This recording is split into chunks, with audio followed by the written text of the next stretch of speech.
relancerai pas. Ah, on a repris le live là où on était. Ah non, je suis pas encore... Ah si, je suis là. Ça lag moins, j'ai l'impression. Ça T'as un lag petit beaucoup retour, mais...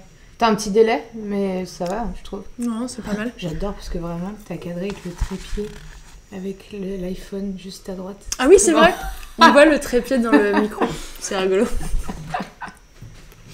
Bah alors, je ne relancerai pas ce live tant que Gauthier n'aura pas mis un message sur le chat en disant « C'est bon, ça marche ». Envoie un Gauthier. petit selfie à Gauthier. Gauthier, il est temps que tu nous dises... D'ailleurs, on en profite pour dire merci à Gauthier parce que pour le coup, on va parler de maternité, de parentalité, etc. Je ne suis pas sûre que ce sont des sujets qui, là, tout de suite, maintenant, présentement, Mais tu sais pas. font kiffer Est-ce que Gauthier. t'as demandé à Gauthier? Alors, je sais que Gauthier n'a pas d'enfant. Et alors, j'ai envie de te dire. Peut-être que la maternité l'intéresse. Mais bien sûr, pourquoi pas?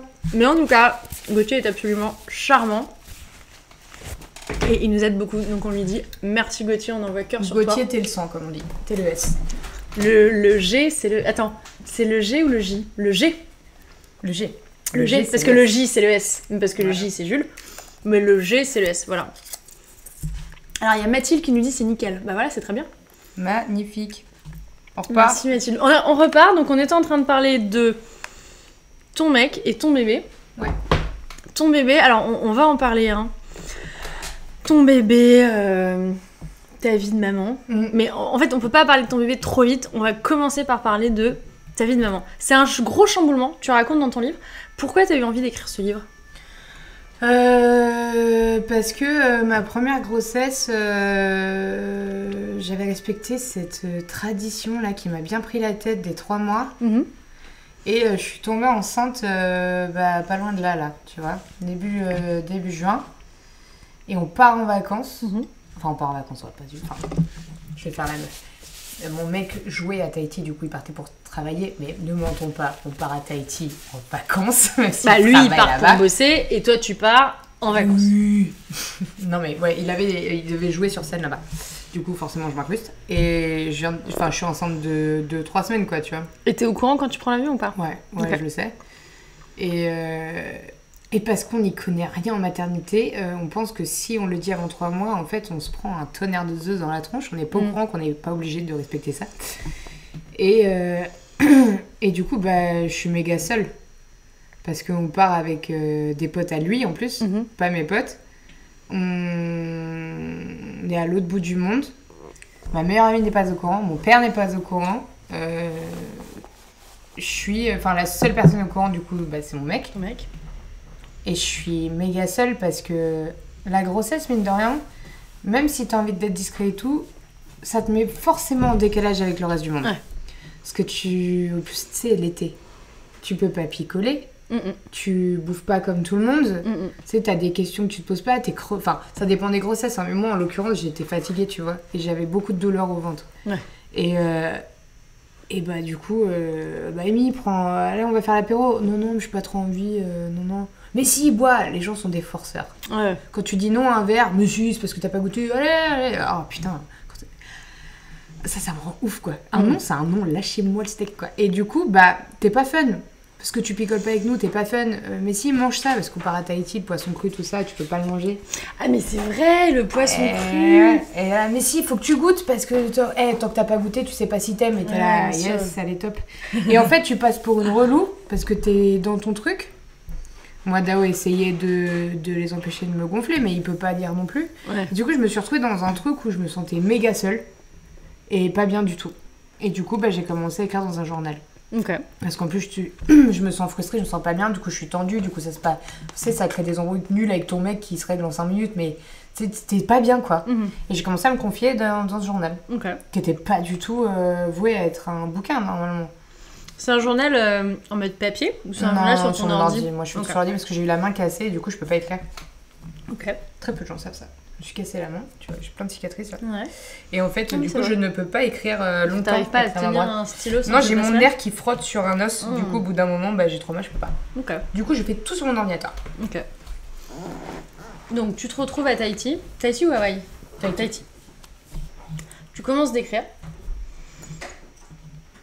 Tu respectes les fameux 3 mois? Non. Il y a une scène vraiment digne d'une comédie romantique française nulle où vraiment je suis au paradis terrestre, c'est-à-dire je suis sur un pilotis à Tahiti, tu vois, à Bora Bora même, vraiment le cliché total. Genre j'ai jamais eu l'occasion de faire ça dans ma life, je suis vraiment à Bora Bora sur un pilot. J'ai le tuba là, le masque sur le front, et je suis en train de pleurer avec les pieds et les palmes dans l'eau là. Je veux le dire à mon père, à ma meilleure amie, parce que je me sens trop seule. Je fais une crise de l'espace à l'autre bout du monde en chialant en disant je veux le dire, je veux plus garder le secret. Du coup mon mec me dit bah si t'es pas bien là-dedans, enfin c'est que ça va pas. Donc si on rentre et on le dit si tu veux. On fait l'échographie de datation là, et on leur dit après. Et en fait on est rentré, le surlendemain j'avais l'examen, et du coup on l'a dit à ses parents, son frère, ma meilleure amie, mon père. Ok. Elle me suis sentie vachement mieux. Ouais. Ouais. Mais en fait, la règle des 3 mois, c'est tu le dis pas à... Enfin, alors, c'est ouvert, hein, ouvert à discussion, vous pouvez le dire, vous pouvez pas le dire, de toute façon, c'est une règle tacite, on va dire. Mais, moi, je l'ai dit à ma sœur, je l'ai dit à ma mère. Enfin, tu vois, je l'ai dit à genre 5 personnes, quoi. Et en fait, 5 personnes chez toi, 5 personnes chez ton mec, ça fait 10 personnes, tu vois. C'est juste que oui, tu le mets pas sur les réseaux sociaux, tu l'annonces pas à ton taf, tu l'annonces pas à des tonnes de gens, mais pas parce que t'as pas envie, c'est juste parce que tu te dis, si jamais la grossesse tient pas et les 3 premiers mois, le risque de fausse couche est vachement plus élevé que le reste de ta grossesse, bah ça te fait une épreuve de devoir dire aux gens, ah bah non, en fait, je suis plus enceinte. Mais en même temps, c'est con parce que quand tu fais une fausse couche, c'est une épreuve de pas dire aux gens, je suis en train de souffrir là. Et en fait, tu le sais pas, parce que tu savais pas que j'étais enceinte. Donc, tu sais pas que je suis en train de faire une fausse couche. Donc, tu comprends pas pourquoi je souffre. Et donc, en fait, c'est une injonction qui part d'un bon sentiment, mais qui, in fine, n'est pas forcément indispensable. Parce que t'as des nanas qui vont être très discrètes sur la fausse couche. On a reçu Camille, il y a Camille Varin, il y a genre 2 mois. C'est la compagne d'un youtubeur qui s'appelle Gotaga. Et en fait, ils ont eu une fausse couche. Et ça l'a... C'est un truc qui te marque, tu vois. C'est un truc qui est... T'as des filles qui réagissent de manière très différente. Et c'est vrai que elle est venue justement pour nous parler de son expérience de fausse couche parce que c'est un truc qui l'a marqué. Et de pas parler de ta grossesse en amont en disant « Mais non, c'est pas les 3 mois ». Bah en fait, c'est quelque part comme si ça t'autorisait pas de parler de ta fausse couche. Moi, je crois que c'est encore plus simple que ça. Hein. C'est si t'as envie de parler de ta grossesse, tu fais. Si tu veux pas, tu le fais pas. En fait, c'est... Les traditions, ça a du bon et du mauvais. C'est-à-dire que t'as des gens qui ont de la pudeur et ils ont le droit de la garder. Mais t'as des gens qui ont pas besoin de cette pudeur, qui ont au contraire besoin de soutien direct. Et faut pas les faire chier avec ça. Ouais. Avec cette phrase du « Ah ouais, tu l'as dit maintenant, t'es sûre et tout ». Ben, en fait... Tu vois, ça change ton corps et tes choix, tu vois. Et je te confirme que je sais pas si toi tu as déjà fait une fausse couche. J'ai ce mot d'ailleurs à bannir totalement parce que fausse couche, je trouve qu'il n'y a rien de pire que ce mot-là. Ouais. Ça détruit. Ouais. C'est pas un truc, c'est pas un... C'est la fin d'un monde, quoi. Ouais, c'est la fin de quelque chose de fort, quoi. Parce que tu... Alors moi, ça m'a bousillé. Ouais. Ah non, ça m'a bousillé, c'est pas anodin. Donc ça, c'était la grossesse, ma première grossesse à Tahiti. Ouais. Donc tu rentres, tu l'annonces à ton père, à ta meilleure amie. Que ma soeur, ouais, c'est un peu la même chose. Voilà. J'ai grandi avec elle. Et on part on avait une deuxième salle de vacances. On avait loué une baraque dans le sud avec d'autres potes. Où là, il y avait mes amis proches à moi aussi. On avait ses meilleurs potes, mes meilleurs potes. Charlène. J'ai lu le livre. Il y avait Charlène, Nathan. Non, il n'y avait pas Nathan. Je connais pas de Nathan. J'ai sûr, j'ai l'impression que j'avais Jordan, Erwan, Charlène, Jade, et qui sont mes méga sauces, quoi. Et en fait, avant de partir, je fais un décollement, moi, un début de décollement. Donc j'ai des saignements et tout, ça va pas trop. Et quand j'arrive en fait sur place, j'ai des gros saignements, quoi. Ouais. Et le sang que t'as pas envie de voir. Celui où on te dit toujours, tant que c'est pas rouge, t'inquiète pas, là il est rouge. Il est rouge. Et on est en période de Covid encore, et on arrive dans un hôpital dans le sud où zéro... Enfin, je sais pas si t'as été dans un hôpital pendant le Covid. Non, j'étais interdite d'hôpitaux, moi, parce que j'ai une maladie... j'ai pas de système immunitaire.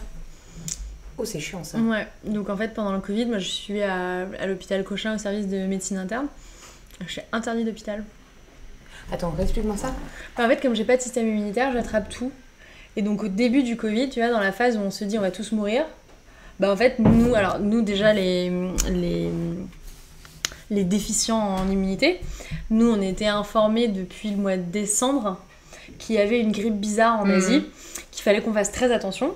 Et en fait, moi je me rappelle, on est allé en février à Miami avec l'équipe de June parce qu'on sortait un imprimé qui était un crocodile cet été. Et donc on s'est dit, bah ouais, est-ce qu'on va trouver des crocodiles pour faire pour faire des photos pour l'imprimer crocodile en plein mois de février, tu vois. Je me suis dit, bah on va y aller à Miami. Donc bim, Jean-Marc, mes petites jaunies, on fonce à Miami. On se trouve donc des plages trop belles. Alors on n'a pas shooté avec des crocodiles, je rassure les gens qui nous regardent, parce qu'on shootait avec des bébés. Donc non, on n'a pas de crocodiles, mais on se retrouve à Miami et en fait... C'est fou parce que moi je pensais aux crocodiles, je disais les pauvres. Dans ma tête je me disais les pauvres. Peut-être ils avaient pas envie d'être en photo. Les bébés d'abord. Les bébés en premier.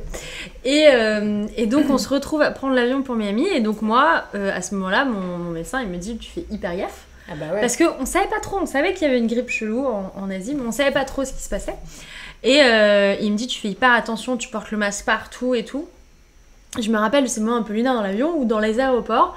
Alors les Asiatiques, ils ont toujours porté beaucoup de masques quand ils voyageaient, puis ils ont toujours été hyper sensibilisés aux problématiques de pollution, de contamination, donc c'est vrai que c'était pas quelque chose de très... c'était pas anodin de voir des gens originaires d'Asie voyager avec un masque.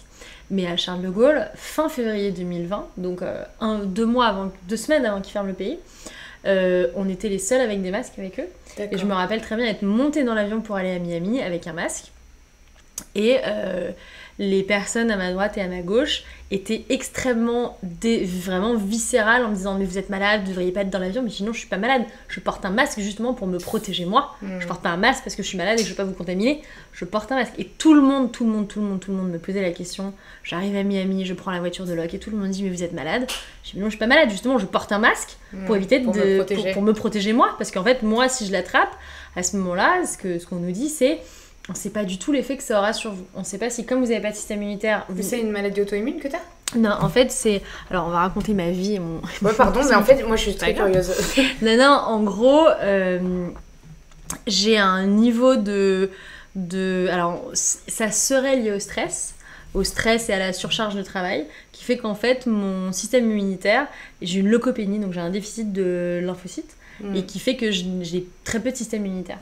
Et donc, quand tu me fais des prises de sang, je vais avoir la prise de sang de quelqu'un qui va avoir une maladie un peu plus grave, quoi, type... Donc, on m'a fait, quand on a découvert ça, on m'a fait des tonnes d'examens pour vérifier que j'avais pas différents types de cancers, etc. Puis à la fin, on se dit non, en fait, j'ai rien, je suis pas en bonne santé. Mais j'ai cette leucopénie qu'on n'arrive pas à expliquer. Et il y a une étude qui est menée à Sophia Antipolis par un médecin qui dit en fait t'as chez les personnalités qui ont des métiers extrêmement prenants avec des très grosses doses de stress, qui travaillent énormément, on peut noter une leucopénie très forte où en gros ton corps n'arrive plus à maintenir tes défenses immunitaires. Et ça se constate puisque en gros je prends rarement de vacances, mais si je fais des analyses avant de partir en vacances et en rentrant de vacances, ma leucopénie diminue quand je rentre de vacances. Donc c'est en gros quand mon corps se repose et quand mon corps est capable de se régénérer un petit peu, il restructure un petit peu un système immunitaire. Et donc voilà, et donc quand le Covid arrive, nous on est à Miami. Donc Miami commence à se fermer, c'est assez rapide, hein. En 10 jours, ça ferme un peu. On se dit est-ce qu'on va être capable de rentrer en France ? On rentre en France, une semaine après, ils ferment la France. Et là, on a été confinés. Et voilà, je sais pas pourquoi on parlait de ça, on parlait de confinement à la base. Ouais, mais non, mais j'étais fascinée par ça. Confinement. Parce que je te parlais des hôpitaux pendant les... Voilà. Ouais. Et donc non, j'étais interdite d'hôpitaux et j'ai pas mis les pieds dans un hôpital. Bah t'as bien fait. Voilà. T'as bien fait parce que c'était la guerre. Et Mais on a fait Protège ton soignant. Tu sais, on a sorti on était un collectif d'entrepreneurs, parce que moi j'arrivais pas à dormir quand le confinement est arrivé. Donc en fait, j'ai commencé à parler avec des copines entrepreneurs. Je me dis mais il faut qu'on fasse un truc. Et moi en fait j'ai commencé à négocier avec des usines en Chine pour leur dire allez-y, mais vous voulez pas qu'on achète des respirateurs, des trucs. Et en fait eux ils savaient très bien, puisque eux ça faisait 3 mois qu'ils étaient dans la sauce, ils savaient très bien ce qui allait nous arriver. Et donc je voyais le prix des respirateurs qui augmentait jour après jour. Et donc on a acheté un des premiers respirateurs, on s'est mis en contact avec l'hôpital Cochin parce que donc j'étais suivie là-bas. Et je leur ai dit, écoutez les gars, moi on va acheter des respirateurs avec d'autres entrepreneurs, où est-ce qu'on vous les fait livrer? Hyper bien ce que t'as fait. Et en fait, alors je l'ai pas fait toute seule, et donc au final, le collectif Protège ton soignant, c'est devenu un gros truc, on a levé énormément de blé. On a acheté plein de respirateurs, on a offert plein de repas, de soutien pour les soignants, etc. pour mettre en place vraiment beaucoup de trucs. Et c'est marrant parce que la PHP à l'époque, les gens avec qui je parlais me disaient, bah en vrai, tu comprends pas ce qui t'arrive, ça arrive tellement vite. Mais c'est la fin du monde. Qu'en fait, les mecs, ils te disent, nous, notre processus d'achat, et moi je le vois parce que nous, on a une entreprise, donc on a un processus d'achat, tu fais un appel d'offres, et puis tu regardes les spécificités des différentes machines, et tu vois si c'est compatible avec ce que t'as toi, si le personnel, il sait s'en servir et tout. Et en fait, au moment où le Covid arrive, comme c'est un peu la guerre, tu passes en mode médecine de guerre. Mais sauf que les hôpitaux sont pas forcément... Les hôpitaux traditionnels, les hôpitaux militaires, ils savent faire ça. Les hôpitaux traditionnels, c'est moins dans leur ADN, tu vois. Donc quand il faut dire, bah attendez, on va lâcher 60 000 balles pour acheter des respirateurs à une usine de Chinois qu'on connaît pas, qui sont pas du tout fournisseurs, on n'a pas vraiment le mode d'emploi de la machine, on l'a pas testé, on sait pas comment elle fonctionne. Mais c'est un respirateur en fait, frère. Donc tu vois, ça devrait marcher, quoi, normalement. Les mecs me disent, bah nous, si on passe par notre chaîne d'approvisionnement traditionnelle, ça va mettre très longtemps. Alors que nous, nous, les entrepreneurs du collectif Protège ton soignant, on dit on s'en fout, on les fait venir, on vous les donne. Et démerdez-vous. Et puis démerdez-vous, quoi. Ouais, et c'est exactement ce qui s'est passé. Ils les ont pris, ils étaient très contents. Je sais pas du tout ce qu'ils en ont fait depuis. Ça se trouve, ils les ont jetés parce qu'ils se sont dit, en fait, peut-être que c'était pas de la cam résistante, j'en sais rien. Mais sur le moment, ça a sauvé des vies. Et après, on a mis, Protège ton soignant. Ça a fait, on a fait plein d'activités diverses et variées. En effet, on a levé beaucoup de blé, soit pour acheter du matos. Alors, il y avait du matos, après, il y avait des blouses, parce qu'il y avait une pénurie de blouses, il y avait des pénuries de masques, il y avait des pénuries de plein de trucs. Et donc, en fait, comme nous, on était capable d'aller acheter de la cam très rapidement et de la fréter très rapidement après en Europe, et ben en fait, on a fait ça pendant le Covid. Ça nous a occupés. Je trouve ça fou. J'ai pas fait tant, moi. Bah non, mais nous c'est tu vois, je pense que chacun fait, et puis t'as des gens qui ont rien fait parce qu'ils étaient juste traumatisés et pas bien et chez eux et dans le mal. Ouais, on a déjà oublié que c'était vraiment la fin du monde, hein. Ah là, non, le premier confinement c'était la fin du monde. Je trouve qu'on a oublié rapidement, hein, quand même. Ça c'est la résilience, c'est comme la douleur de l'accouchement, tu l'oublies très vite. Ouais, je sais pas. Enfin, je sais pas ce que ça veut dire oublier. C'est pas ce qui te reste. Tu gardes le positif. L'humain est fait pour garder le positif. Ouais, mais je sais pas. On m'avait vachement dit ça. T'oublies tout et tout. J'ai pas oublié, mais c'est pas quelque chose de négatif pour autant, tu vois. Non. J'ai pas oublié, mais j'ai pas besoin d'oublier, tu vois. Alors, mais je te donne un contre-exemple. Là, quand je me suis cassé le bras, je me rappelle très bien de la douleur que c'était. J'avais le sentiment que mon bras, c'était du béton à l'intérieur du sol. Voilà, et donc, en fait... Si tu me dis, c'était quoi la douleur de ton bras, je suis capable de te la décrire vraiment précisément et de te dire putain, c'était dur. Alors que les douleurs, tu vois, j'aurais dû accoucher ici, dans une piscine dans mon salon. Au final, tu voulais faire chez toi? Ouais, avec mes chiens et tout. Et au final, j'ai pas réussi. Enfin, c'est pas que j'ai pas réussi, mais il fallait après 17 heures de travail, c'était trop compliqué, donc j'ai fini à la clinique et ils m'ont. Mais tu pouvais même avec ce que t'as? Non, bien sûr. C'était autorisé même en étant. Ok. Non, il n'y avait pas de contre-indication.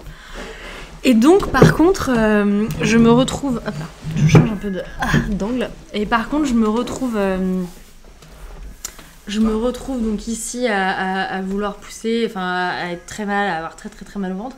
J'ai 17 heures de contraction, mais pendant 17 heures, vraiment, et puis des contractions toutes les minutes 30, tu vois, donc vraiment très dur. Et en fait, là, tout de suite maintenant, je me rappelle pas de cette douleur. Je sais ce que ça fait, c'est genre mes règles puissance 50 000. Mais je me rappelle pas le douleur. Alors que je me rappelle très bien mon bras dans le sol comme du béton armé. Donc je pense que c'est un peu lié à ça. Mais de la même manière, alors ça c'est une anecdote qui va te faire marrer. Ici j'ai une brûlure. En fait à l'époque je jouais à la Comédie République. Et il est genre 19h et des bananes, un vendredi soir. On venait de changer de théâtre. Avant on était à Montparnasse, au théâtre d'Edgar. On était passé de 80 à 230 sièges. Et il y avait eu un micmac sur Billet Réduc, on s'était pris une tôle parce qu'ils avaient dit qu'on allait changer de salle. Bref, on était dans le top 10, d'un seul coup on se retrouve au fin fond de Billet Réduc, on est désespérés. Et c'est la semaine où en gros fallait attendre un mois pour que le classement se remette. Et donc c'était la semaine où on était à nouveau complet. Et j'arrive, je suis chez moi tranquille, je sors ma soupe du micro-ondes et ma soupe s'attrape dans le crochet du micro-ondes et se déverse sur ma main. Donc là, ça se déverse sur ma main. Sacrée soupe, hein. Sacrée soupe. Depuis, je n'ai plus de micro-ondes chez moi. Oui, tu manges plus de soupe. Si, mais j'ai plus de micro-ondes. Et donc, le truc me fait hyper mal. J'appelle mon producteur, je sais pas, j'ai mal, ça brûle, et j'arrête pas de pleurer. Et mon alternante n'est pas là, elle est en province. Et il me dit, tu dois venir jouer parce que si tu viens pas jouer, on est obligé d'annuler. Et on était sur scène à 21h30, donc 19h30, tu vois, j'ai genre 1 heure pour bouffer, 20 minutes pour aller au théâtre. T'as pas beaucoup de temps. J'ai pas max de temps. Je vais à la pharmacie, le mec me met un petit bandage, j'arrive au théâtre et tout, puis j'essaie de me maquiller, puis ça coule, je pleure. J'ai un pote qui appelle un pote qui m'enlève le feu à travers le téléphone, enfin des trucs un peu foufou que tu fais quand t'as mal et tu sais pas quoi faire.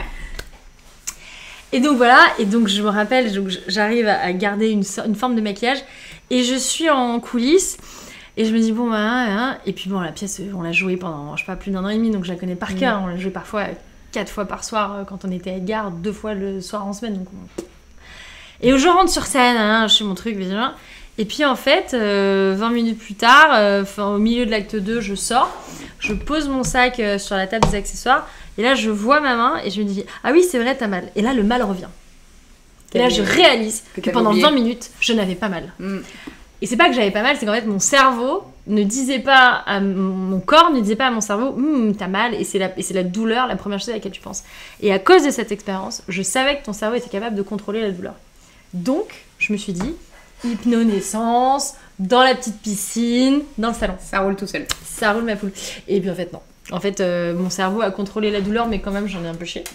Et puis derrière en fait après mon corps, mon bébé voulait pas sortir quoi. Donc après, anyway, je raconte ma vie. Le but c'est pas que je raconte ma vie, c'est que tu racontes la tienne. Ça m'intéresse. Tu racontes la tienne. Être maman, c'est un projet que t'as toujours eu en tête ? Non. Non ? Non, c'était pas un projet du tout d'ailleurs au départ. J'étais bien moi comme ça. Je vivais ma life, je voyageais énormément. Ouais. Donc déjà, il n'y avait pas trop la place à avoir un quotidien stable en fait. Et non, c'est vraiment la rencontre, le confinement et la rencontre qui a tout changé. Ouais. Du coup, mon mec a 5 ans de plus que moi, lui il avait un vrai projet d'être papa, lui ça faisait vraiment partie de lui par contre. Moi je lui avais expliqué que moi ça faisait pas trop partie de moi, mais ça lui avait pas fait trop peur. Et c'est venu assez naturellement entre nous, en fait il n'y a pas eu de grosses discussions où d'un coup on s'est dit faudrait qu'on envisage peut-être de... Ça s'est présenté quoi. C'est lui qui te dit tiens, il s'est arrêté la pilule ? Ouais, en fait ce qui se passe c'est que moi la contraception c'est l'enfer pour moi depuis toujours. Moi j'ai des règles douloureuses depuis que je suis réglée, enfin j'ai des soucis encore, j'ai un kyste et tout, tu vois, enfin j'ai plein de douleurs, plein de problèmes et les contraceptions m'ont pas souvent aidé beaucoup. J'ai du mal avec les hormones en fait, je pense.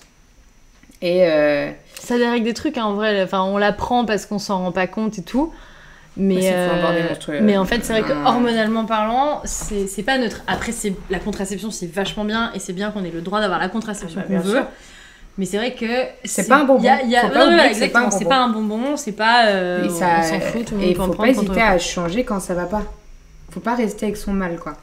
Et moi j'avais testé pas mal de contraception et j'avais ma libido qui faisait ça, mon moral qui faisait ça, des boutons, après des douleurs, après j'avais mes règles, puis j'avais pas mes règles, enfin bref, c'est chiant.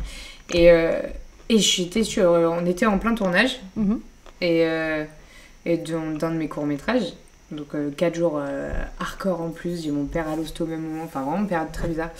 Et en fait je discute, et il est à côté de moi, et je dis, en fait j'en ai plein le cul de la contraception parce que...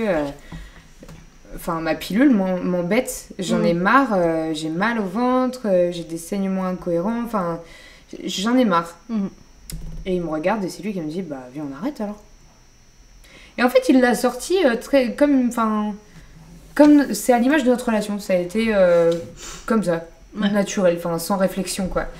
Et vraiment notre relation elle est sans réflexion je pense, c'est vraiment le truc le plus parlant. Ah mais c'est une relation qui, enfin ça c'est juste elle est spontanée, elle est spontanée, elle est naturelle et je lui dis et puis je rigole, je fais tu sais, enfin je réagis comme voilà et en fait je lui dis mais tu sais ce que ça implique. Moi faut savoir que j'ai eu des soucis hormonaux plus jeune et du coup on m'avait prévenu que si un jour je voulais être maman peut-être j'allais galérer tu vois, donc c'était resté dans ma tête et je pense que c'est toujours resté là. Je savais pas pourquoi mais On m'avait donné cette info un jour et je l'avais gardée précieusement.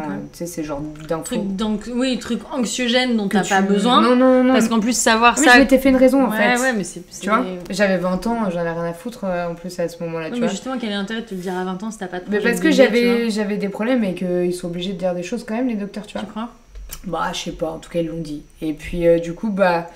J'étais inquiète sans être trop inquiète sur l'idée d'arrêter la contraception parce que dans ma tête c'était ancré que j'allais galérer. Oui, donc tu t'es pas dit oups, la ça, moindre... Je pense que si.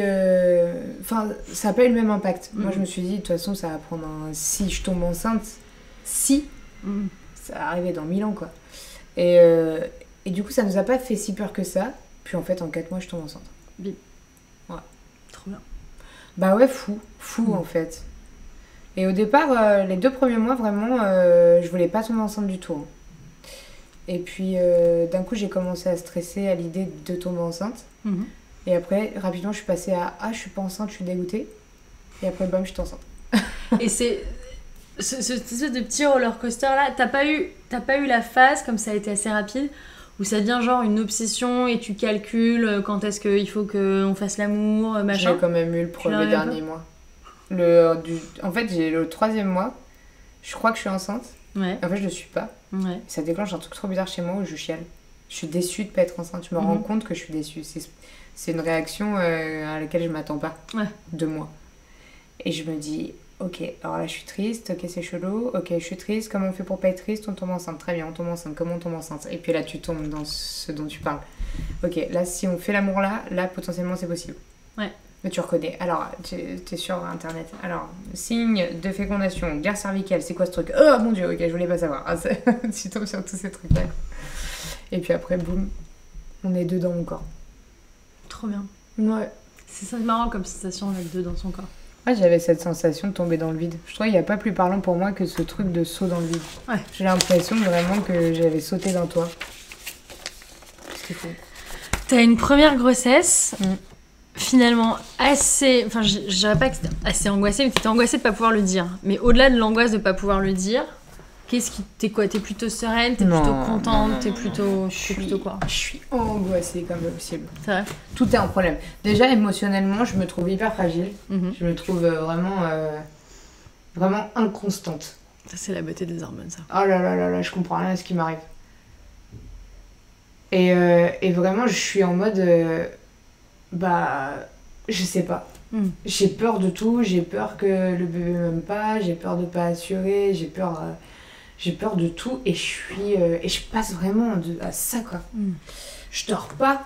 On m'avait dit ouais tu seras crevée et tout et en fait je suis crevée mais par contre je dors pas du tout, je suis en insomnie constante. L'enfer. Donc non, hyper angoissée la première grossesse. Une première grossesse hyper angoissée. Fausse couche, à défaut d'un meilleur mot, à 9 semaines de grossesse. Ouais. Donc ça, très douloureux. Oh mais la fin de mon monde. Ouais. La fin de mon monde. Je suis détruite quoi. Moi je fais une dépression. Et c'est horrible parce que...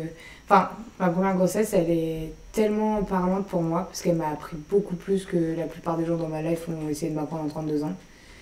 Et je suis hyper reconnaissante de mon premier bébé, en fait, de ma première grossesse, qui m'a appris beaucoup sur moi et sur ma capacité à être maman et sur l'amour. Et il m'a appris vraiment l'abnégation. Ouais, vraiment. C'est un épisode qui est dur. On va en profiter pour redonner 2-3 éléments de langage sur la fausse couche.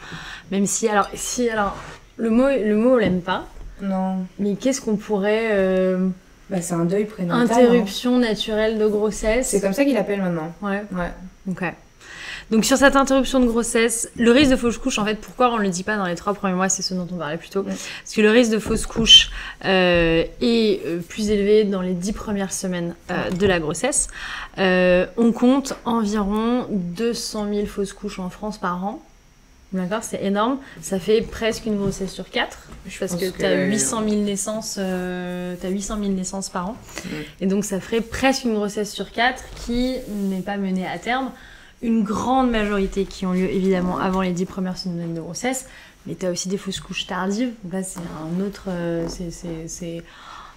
une autre forme de douleur. Et donc, c'est vrai, en règle générale, que pas mal de gens préfèrent attendre la première écho l'écho du premier trimestre pour se dire, voilà, on s'assure que bébé est bien accroché, même si...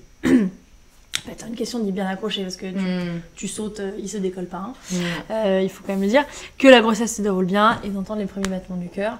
Parce que finalement, c'est juste une forme de rassurance. On en a parlé un petit peu plus tôt, mais donc voilà. C'était juste pour remettre un peu des éléments de langage sur l'interruption naturelle de grossesse, a.k.a. la fausse couche. Tu retombes enceinte très vite après cette première... Comment ça se passe? Vous vous dites, on y retourne tout de suite? Vous vous dites quoi? Daoud, lui, il voulait retourner tout de suite. Moi, je me suis dit que si ça m'arrivait une seconde fois, franchement, j'y survivrais pas. Mais ça a été très vite. Je suis très vite passée à l'obsession du je dois retomber enceinte. Mais là, l'obsession 1000. L'obsession 1000 où je respire bébé, je mange bébé, je dors bébé. Je vis bébé, je suis que ça, quoi. Je me sens vide dans mon corps. C'est vraiment ce sentiment que je retiens le plus.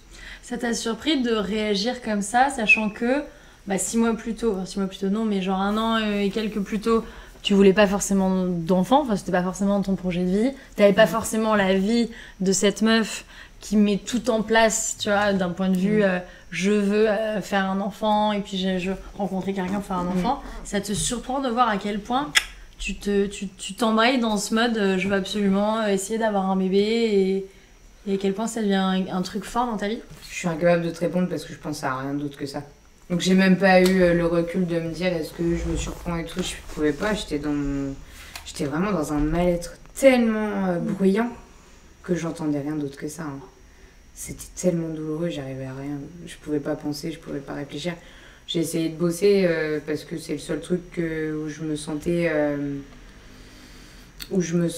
le plus... Il fallait que je m'occupe. Tu vois, il fallait que je m'occupe, il fallait que je fasse un truc. Du coup, j'ai fait un court-métrage pendant cette période. Mais tu vois, je suis là sans être là, je suis super mal, quoi. Et puis 2 mois après, je retourne enceinte, toi. Ce qui est rapide. Et là, comment tu vis cette deuxième grossesse par rapport à la première? Alors moi, je suis vraiment très différente. Je suis une autre meuf. Et je suis... Comment dire? Pour trouver les mots exacts. Je suis trop contente, mais je sens que j'ai une réserve de malade parce que j'ai super peur. Mais du coup, je pense qu'on s'est vraiment détendu avec mon mec quand on a dépassé le stade des 9 semaines. Mais j'ai su dès le départ, par contre, que cette grossesse était différente de l'autre. Parce que les taux étaient différents, moi je me sentais différente, là j'arrêtais pas de vomir. Bon, j'avais pas vomi une seule fois, tu vois, la première grossesse. J'avais tous les symptômes clichés qui ont fait que me rassurer. C'était un enfer à vivre. Mais par contre, je vomissais, j'étais là, je suis contente. Je suis contente, ça veut dire que ça va. Et plus j'étais malade, plus j'étais enceinte dans ma tête, tu vois. Du coup, j'étais contente. Et mais bien, c'est marrant que tu dis ça parce que c'est vrai que quand on avait reçu Camille, elle nous disait un peu la même chose. C'est qu'en fait, tu profites différemment de la deuxième grossesse parce que t'as peur de dire combien de temps, entre guillemets, je vais la tenir, quoi. Est-ce que ça va s'arrêter aussi avant l'heure ou pas? Et donc ça, c'est vrai que c'est un truc qui est fort. C'est une grossesse qui est assez sacrée, pour le coup, finalement, puisque deuxième grossesse, tu dis, il faut que, tu vois, qu'elle arrive au bout. C'est quoi? Tu prends des précautions, des trucs, tu te dis, tiens, ça, je l'avais fait pour la première grossesse, je le ferai pas pour la deuxième. Il y a des choses que tu changes ou... Les 3 mois. Et au-delà je l'ai dit direct. Mais c'était ça qui m'angoissait le plus, moi. Là, je l'ai dit direct. J'ai dit, je t'explique. Là, je le dis à tout le monde. Enfin, à tout le monde. C'est-à-dire que j'ai besoin de mes proches autour de moi. Du coup, je l'ai dit à mes plus proches tout de suite. Et je me sentais déjà... En fait, pour moi, le stress, ça... Déjà qu'une grossesse, c'est hyper compliqué. Si en plus, tu dois t'ajouter du stress, du mensonge, de cacher un truc. Tu t'en mêles dans un truc horrible, en fait. Tu fais que en chier, tout seul. Je vois pas l'intérêt. Moi. Chacun fait comme mieux. Mais moi, en tout cas, je voyais pas pourquoi on m'imposait un silence que j'avais pas demandé. Tu vois. Et donc ça, j'ai changé. J'ai changé direct. Après, je sais pas si tu poses cette question, c'est peut-être que t'as quelque chose en tête. Non, pas du tout. Non, savoir comment tu l'as vécu. s'il y a un truc qui te vraiment, les 3 mois, c'est marque, quoi. Des précautions. Je sais pas, si tu te dis, tiens, je sais pas, j'arrête le sport parce que j'ai trop peur, j'arrête de... Alors, contrairement à ce que ces muscles pourraient laisser entendre... C'est muscles saillants. Ça faisait 1000 fois que j'avais pas fait de... Si. Mais attends, ça faisait vraiment 1000 ans que j'avais pas fait de sport. Là, moi, non mais ouais, c'est complètement ok en fait. Non, je faisais plus de sport déjà depuis un petit moment, ne nous mentons pas. D'accord. Ça a pas changé grand chose dans mon quotidien. Je t'ai pas dit voilà, donc non, donc juste. J'ai pas arrêté de triathlon quoi. Voilà. C'est dommage. Quel dommage. Tu manques d'ailleurs au triathlon. Mais bien sûr. Ouais, je suis d'accord. C'est les gens qui font du triathlon qui nous regardent. Vous n'hésitez pas, vous pouvez totalement nous lancer un petit challenge. Envoyez-moi des messages de soutien. D'ailleurs, on pourrait même, tu vois, au-delà du triathlon, se mettre directement la barre très haute, l'Ironman ou l'Ironwoman. Bien sûr. On dit l'Ironwoman ou pas? Je crois même pas. Est-ce qu'on dit l'Ironwoman, les gens qui nous regardent? Parce que franchement, ça veut dire qu'un Ironman, version femme, quoi. C'est nul. Pourquoi on n'appelle pas ça un Ironwoman? Parce qu'il y a tellement de choses à changer, Carole. J'ai envie de te dire, je suis d'accord. Donc, Amy, Magique et moi allons faire un Ironwoman bientôt. T'inquiète pas. Mais on y va que en armure par contre. Ouais, je pense que c'est plus simple. Puis moi, en fait, nager, j'ai tellement peur que je crois que je pourrais pas faire. Ah ouais, t'aimes pas? Ah, j'ai peur de me noyer tout le temps. Ah, j'adore l'eau, moi. Ouais. Je suis un poisson. Ah, j'ai trop peur de l'eau. C'est quoi ton signe astro? Je suis Verseau. Ascendant? Mais c'est un signe d'air. Alors, je suis soit bélier, soit taureau. Ok. Du coup, je pense que je vais tout droit. Ouais, je crois que ça définit bien ta personnalité. Les changements de ton corps. Donc, tu parles dans ton bouquin d'un chapitre qui s'appelle Femme enceinte, propriété publique. Sur les changements de ton corps et sur les injonctions et les gens relous avec ton corps quand t'es enceinte. Tu nous expliques un peu le bail? Le tripotage, là. Ça vient d'où, ça, ce truc de tripoter les os? Je sais pas d'où ça vient. Moi, je suis pas très, très tactile. Ouais. Pourtant, alors... Ce qui est étonnant, c'est que moi je suis quelqu'un de très affectueux, mais je suis pas tactile pour autant. Disons que j'ai pas le réflexe de prendre les gens dans mes bras ou tout. Mais je suis très présente. Tu fais pas des hugs? Si, je fais des hugs comme ça, je tape sur l'épaule, tu vois. Mais je suis pas. J'ai pas été habituée à ça. Ok. Donc c'est vrai que je suis. Alors qu'étonnamment, tu vois, avec mon fils par exemple, je suis très câlin. Moi, avec mon fils, on est hyper câlin, il est tout le temps dans mes bras, et puis il est très maman en plus, tu vois. Donc on est vraiment collés. On a des fils. Les fils, ils sont très mamans. Bah, je sais pas parce que j'ai une copine, son fils, il est très papa. C'est vrai? Ouais. Du coup, c'est pour ça, je pensais, mais je suis même pas sûre. Bon, bref, enfin, non, mais au demeurant, c'est cool. En général, c'est quand même quelque chose qui est assez courant. Et c'est vrai qu'à la base, je suis pas hyper... T'as dit pourquoi on parle de ça déjà? Parce que femme enceinte, propriété, les gens qui te touchent. Et je découvre que j'ai un bidon. Enfin, moi, je suis au courant, parce que c'est à moi. Et ce réflexe que les gens ont de... Et la main, et avant même que tu aies le temps de dire... Me touche pas. T'as vraiment 5 gros doigts, là, sur ton ventre, et t'es là... Mais je t'ai jamais demandé ça, en fait. Et ça choque pas les gens, parce que tu vois, tu ferais la même chose sur ton cul. Bah en fait c'est bon, on est en 2023, les gens ils ont compris, tu peux pas faire ça. Tu vois, c'est bien. Même parce que... Mais par contre sur le ventre, c'est ok, tu vois. Mais parce que les gens prennent ça, et c'est vrai, ils prennent ça pour quelque chose de bienveillant. C'est vrai que c'est bienveillant, c'est les gens, ils ont... souvent c'est des gens voilà, qui ont ce truc de se dire... c'est affectueux envers l'enfant que tu portes. Parce que c'est pas ton ventre qui touche, c'est le bébé à travers ton ventre en fait. Oui mais c'est pareil quand ton bébé il est né. Moi je me suis faillité un jour avec une vieille dame qui voulait absolument toucher mon fils. Et pas plus tard qu'il y a un mois, je me suis faillité avec une vieille dame qui voulait absolument toucher mon chien. Et en fait, c'est juste qu'il y a des circonstances. Tu vois, si tu t'approches de mon enfant comme ça pour le toucher, quand il est dans sa poussette, moi je trouve ça hyper agressif. Et alors, c'est une comparaison très très mal amenée, mais en l'occurrence, il y a 3 semaines, je me promène à 22h30 et il y a une dame âgée, je ne sais pas ce qu'elle fait là, mais c'est pas parce que c'est une dame et qu'elle est âgée que c'est cool, tu vois, je veux dire, ça serait un homme jeune, ça m'aurait fait certainement le même effet. Et en fait, qui se précipite sur un de mes chiens. Mais genre, c'est pas, je viens doucement en disant, oh, il est gentil votre chien. Elle se précipite sur un de mes chiens. Et donc moi, je tire sur mon chien. Et donc elle se précipite pour suivre mon chien. Et donc j'avance en mode, oh, j'ai peur, tu vois, genre, panique. Je me dis, mais qu'est-ce que vous faites? Je voulais juste faire une caresse à votre chien. J'ai mis j'en sais rien, en fait, meuf. Tombée juste sur quelqu'un qui est... Oui, non, mais je suis d'accord, mais sauf que comme c'était une dame et qu'elle était âgée, Genre, it's okay. Non, mais en fait, elle se précipite vraiment sur mon chien. Je dis non, mais c'est pas. Et là, c'est pareil. T'as ton enfant dans une poussette et puis les gens disent ah, il est mignon le bébé. Je dis non, mais jamais tu le touches. Et l'avantage, c'est que le Covid te donne une bonne excuse pour dire aux gens ah non, je suis désolée, geste barrière, on ne touche pas mon enfant. J'ai entendu cette phrase tellement souvent. Ouais. Tellement souvent. Moi, j'ai été assez claire dès le départ. Parce que j'ai... Non, mais en fait, j'ai mon petit caractère, mais mine de rien, ça me protège vachement et ça protège un peu les autres aussi, tu vois. C'est-à-dire que j'arrive pas à la fermer. Ouais. C'est terrible. Ça sort tout seul. J'arrive pas à m'empêcher de dire que ça m'emmerde.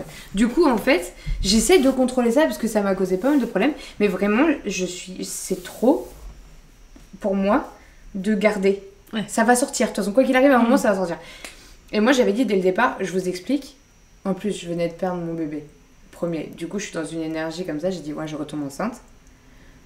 Mon bébé, vous allez me laisser le temps de moi intégrer le fait d'être maman, que mon bébé est sorti de mon ventre et n'est plus dans mon ventre. Enfin, il y a beaucoup d'étapes. Il faut être hyper indulgent quand même avec les femmes qui accouchent, qui ont le bébé dans les bras. Moi, au début, quand tu veux toucher mon fils, tu touches mes entrailles.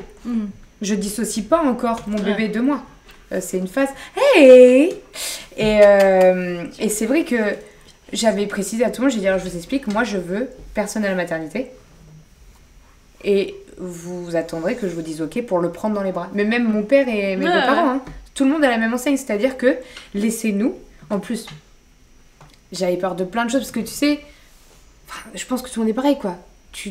Ou peut-être pas d'ailleurs, j'en sais rien, tout le monde fait ce qu'il veut, mais j'avais peur, voilà, pour moi c'est tellement fragile, j'ai peur qu'il le fasse tomber, j'ai peur qu'il lui torde le cou, le doigt, la main, qu'il lui file des microbes nuls, tu vois.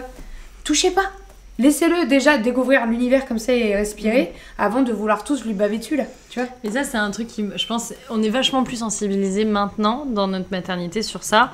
Ou avant, c'est vrai que, tu vois, tout le monde venait te voir à la maternité. Donc déjà, merci Covid, les gens viennent plus te voir à la maternité. Mais c'est crevant, les gens ils se rendent même pas fatigant. compte. Puis surtout, en fait, tu passes ton bébé, c'est pas un jouet. Ouais, merci. Ouais. C'est pas une tasse, quoi. C'est tiens, prends ma tasse. Bah non, tu veux voir mon bébé ? Tu le vois là. Tu vois, il est là, tu dis, oh, il est beau et tout, et c'est tout. T'as pas besoin de... Je comprends pas. C'est un truc qui te satisfait toi. Ça n'est en rien pour faire du bien au bébé. Exactement. Mais il faut une force. Mais de toute façon, ça c'est l'injonction qui est difficile, mais il faut une force mentale pour les deux parents, parce que c'est pas que pour la maman, mais aussi pour le coparent, d'être capable de dire non, je suis désolée, en fait, mon fils, ma fille, mon bébé, vous ne le touchez pas. Il a pas besoin d'être touché. Et donc, en gros, bah, il va dans mes bras, il va dans les bras du coparent, mais c'est tout. Ouais. Et c'est ok. Et on va attendre un petit peu qu'ils soient un peu plus grands et qu'ils puissent.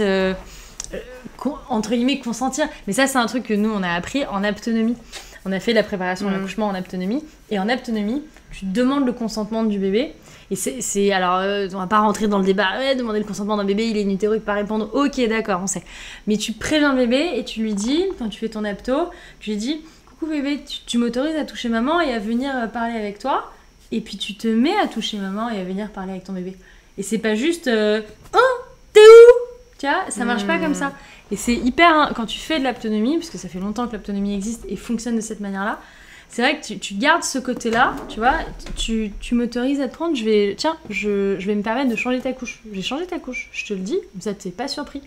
Et tout ça, en fait, c'est vrai que c'est très... dans la relation au bébé, c'est un truc qui existe dans certaines disciplines de l'accouchement depuis hyper longtemps. Moi, je trouve ça très cool. Et je suis d'accord aussi, je trouve ça très cool. Tu parles de tes seins dans le bouquin. Ouais. Parce que tu parles de l'accouchement et notamment de la crainte que tu avais potentielle du fait de ne pas pouvoir allaiter parce que tu as eu une opération sur tes seins. Moi, c'est pas une crainte, hein, je voulais pas. Tu voulais pas allaiter ? Non. C'était avant de faire ton opération, tu voulais pas d'enfant forcément avant de faire ton opération ? Non. Tu t'es pas posé la question ? Non, et puis, non, mais moi j'ai eu que des galères hormonales en fait. Ouais. Donc, quoi qu'il arrive, j'avais des tétons ombiliqués qui étaient très peu porteurs pour ça. J'ai des canaux qui fonctionnent pas. Okay. Et je me suis fait opérer à la fin. Okay. Parce que je me suis dit, bah de toute façon, il marche pas, donc je m'en fous en fait. Ouais. Il m'avait dit, hein, s'il marche pas, enfin, je vois pas ce que j'ai à gagner du coup. Et même si j'avais pu, je suis pas sûre que je l'aurais fait. C'était pas un truc qui te branchait ? Non, c'est il y a un truc qui me... Après, c'est très personnel, tu vois. L'allaitement, c'est hyper... Enfin, c'est une des décisions les plus personnelles que t'as en tant que maman. Non, moi, il y a un truc, mais sûrement lié à ma vie, qui fait que je n'étais pas à l'aise avec ça. Ouais. Ok. Mais je trouve ça super et le lien a l'air trop cool et tout. Mais je l'ai avec le biberon pareil. Hein. Oui, après tu crées un autre lien, un lien différent. Ouais. Et puis le coparent. Moi je trouve ça dommage qu'on crée une différence déjà. Je trouve ça dommage. Moi il y a un truc qui m'a vraiment gênée pendant la grossesse, c'est que j'ai découvert un monde que je soupçonnais pas. C'est la daronne médaille. Ouais.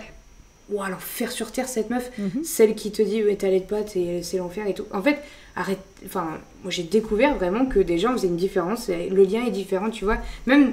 Tu l'as dit sans le penser, mais tu vois, même de dire le lien est différent entre si tu l'allaites ou pas, moi je suis pas d'accord. Le lien à ton enfant, il est le même, tu vois. C'est plutôt. Non, je te dis pas ça. Non, je suis d'accord. Tu vois. Mais c'est pas tant c'est l'expérience qui est différente. Ça, j'entends. Mais j'ai découvert la daronne médaille. Faut pas de péridurale et tout. Et en fait, ces darons-là, pardon, hein, vraiment, mais je m'en fous, je vous aime pas. Vraiment, tu veux pas un enfant, tu veux une médaille. Moi, j'ai fait ça. Non mais c'est genre ça donne de la valeur, plus de valeur à ton enfant. Oh pardon mais c'est un peu comme ce qu'on disait sur les morceaux en début d'émission. En fait, on n'aura pas de médaille si notre enfant il mange des morceaux. Non mais même si t'en veux une en fait. Le problème il est si t'en veux une. Le problème il n'est pas de vouloir bien faire et tout. Le problème c'est si tu veux une médaille. C'est... fais une compète, mets-toi à la natation, ça compte. Au triathlon. Mais au triathlon. Voilà. Mais l'enfant n'a pas rentrer en compte et à toi à faire chier les autres, quoi. Ce live est sponsorisé par la Fédération Française de Triathlon. Voilà. On le mettra en partenariat payé avec la Fédération Française de Triathlon. C'est pas vraiment très bonne. C'est vrai ? Tu les as bien tabassés. Ouais. Non, parce qu'il y a les framboises en dessous, donc tu vois, tu peux y aller. Et je vais te dire, si vraiment t'es en rate de fraises, je crois que j'ai encore genre 3 barquettes. Non, arrête. Moi, je me nourris exclusivement de graines, de fruits et de légumes, végétarienne depuis 30 ans. Magnifique. Donc chez moi, il y a du fromage. T'es très graine. Des fruits, des légumes, des graines. Ton accouchement, donc grossesse, cool. Non. Non, relou. Non, pas relou parce que franchement je considère que rien n'est relou. Et je le dis jamais. Ouais, cette cicatrice à grain de beauté. De quoi ? C'est une cicatrice de grain de beauté qui est vraiment très moche comme tu peux le constater. Bon non. J'avais un grain de beauté énorme. Bref, moi ça a très mal cicatrisé. Non, ma grossesse ça a été compliqué parce que j'ai été malade 3 mois. Ouais. Et ensuite j'ai eu un utérus contractile. Très chiant. Du coup tout le temps couché quoi. Ah. Et après j'ai eu des... Comment ça s'appelle déjà ? Des hémorragies intercostales. Dans les côtes. Mes nerfs étaient coincés. Il était tout le temps sous le côté droit et mes nerfs étaient coincés. Du coup, j'avais plus de sensibilité ici et des douleurs de ouf là. Donc en fait, mon mec passait son temps à me compresser les côtes. Tu sais, à me serrer comme ça les côtes pour les rapprocher un peu. Et du coup, non, la grossesse, ça a été hyper difficile. Mais franchement, pas de problème quoi. C'est ok. Ouais, ça fait pas. Par contre, j'étais du coup très seule, très isolée. Ouais. Je pouvais pas prendre la voiture, j'avais pas le droit. Je pouvais pas être debout trop longtemps. Donc tu es restée chez toi ? Ah moi franchement j'ai fait 9 mois maison. Tes copines sont venues ? Ouais. J'ai fait pratiquement 9 mois de maison. Après les confinements, j'ai envie de te dire, t'avais l'habitude ? Ouais mais moi franchement ça me va bien. J'ai du mal à faire de la vie socialement. Je suis hyper... J'ai toujours été comme ça depuis petite. Je suis très solitaire. En fait moi j'ai besoin de calme. Je fais de l'anxiété sociale un peu, tu vois, du coup... Et tu sais, moi je suis vraiment le cliché de la meuf qui écrit des bouquins dans sa grotte chez elle et tout. Et en fait, quand je sors et que je vois des gens, c'est un choix que j'ai fait. Ouais. Donc je suis ouverte à ça. Mais je pourrais pas faire des soirées tous les soirs par exemple. Ouais. Je peux pas sortir plusieurs jours d'affilée non-stop sans avoir une période de repos après. En fait, j'ai du mal avec. Je suis chiante quoi. Alors c'est absolument interdit que tu te dises je suis chiante. Parce que t'as de l'anxiété sociale. T'es pas chiante.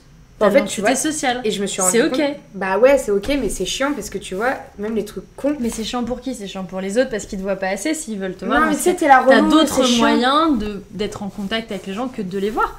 Tu leur écris, tu les appelles. Ouais, mais c'est quand même relou. Tu vois ? Je suis vraiment le genre de nana qui est hyper... En plus, sur le moment, je suis méga chaude pour faire les trucs. Et le jour qui arrive, je suis angoissée toute la journée. Oh la vache, il va se passer ça et tout. Sauf quand c'est vraiment un truc acté et que je suis dans le bon mood et tout. Mais je suis hyper... L'extérieur, les gens, le monde, tu vois, moi, vivre dans Paris, je peux pas.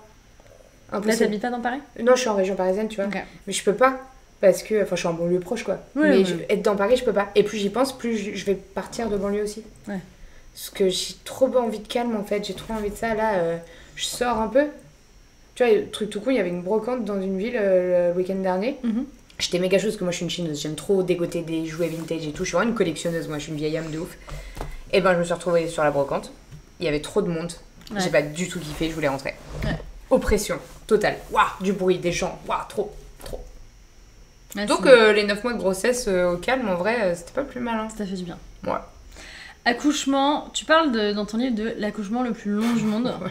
Parce que je trouvais la formulation drôle. Mais c'est peut-être pas l'accouchement le plus long. Non, mais tu vois, la première fille qu'on a reçue sur le live, c'est une copine à moi qui s'appelle Alexandra, qui a eu un accouchement qui a duré, je crois, 4 jours.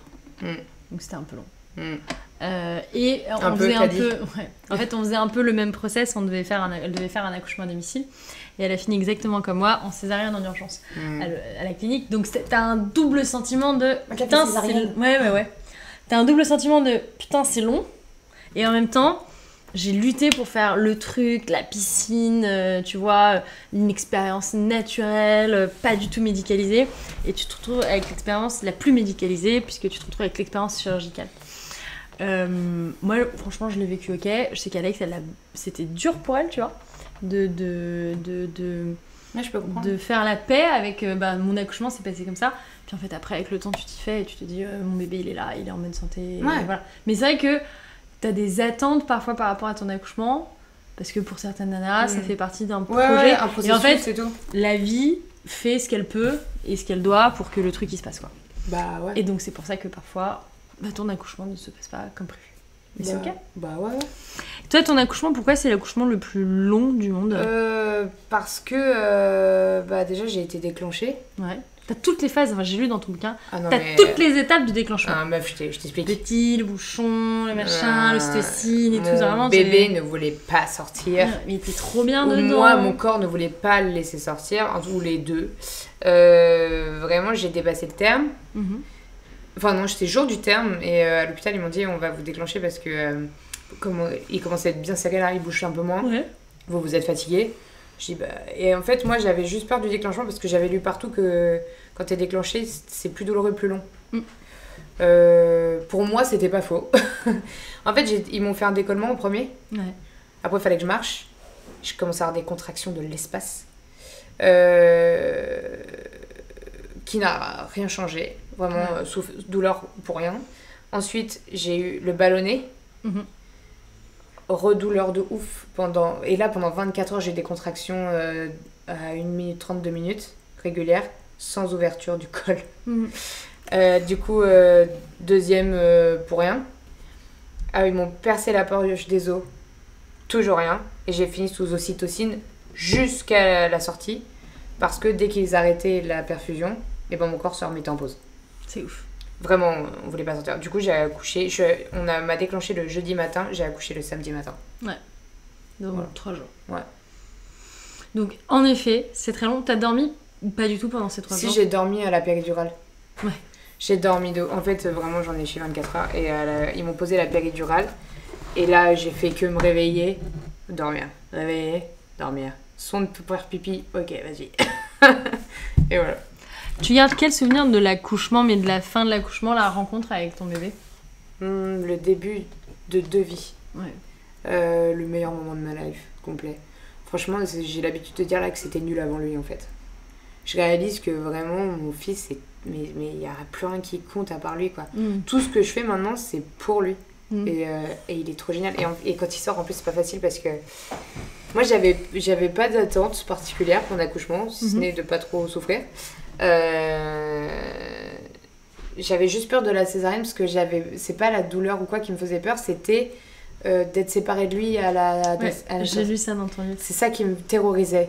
T'es pas séparée très longtemps en vrai. Non, je me doute, mais dans ma tête c'était déjà une montagne, c'était pas possible. Et du coup c'était ma seule attente, c'était de pas être en césarienne et non pas pour la chirurgie parce que franchement ça changeait rien pour moi qu'ils viennent par voie basse ou là, ça me changeait absolument pas. Par j'avais trop peur d'être séparée de lui. Et en fait, quand j'ai accouché, il a eu des petits soucis respiratoires, donc ils me l'ont enlevé. Du coup, je l'ai vécu par voie basse. Cette séparation où 20 minutes se transforme en 35 heures, quoi, parce que tu sais pas ce qui se passe, est-ce que ça va et tout. C'est limite plus angoissant ça que, tu vois, parce que quand ton bébé sort par césarienne... Oui, tu sais qu'il va bien et c'est ok. Ils te le mettent sur toi, tu lui fais des câlins, machin, ça dure quand même un bon moment, ils commencent de te recoudre comme ça. Et en fait, au bout d'un moment, ils te disent, bon, on va faire les soins avec le papa. Et en fait...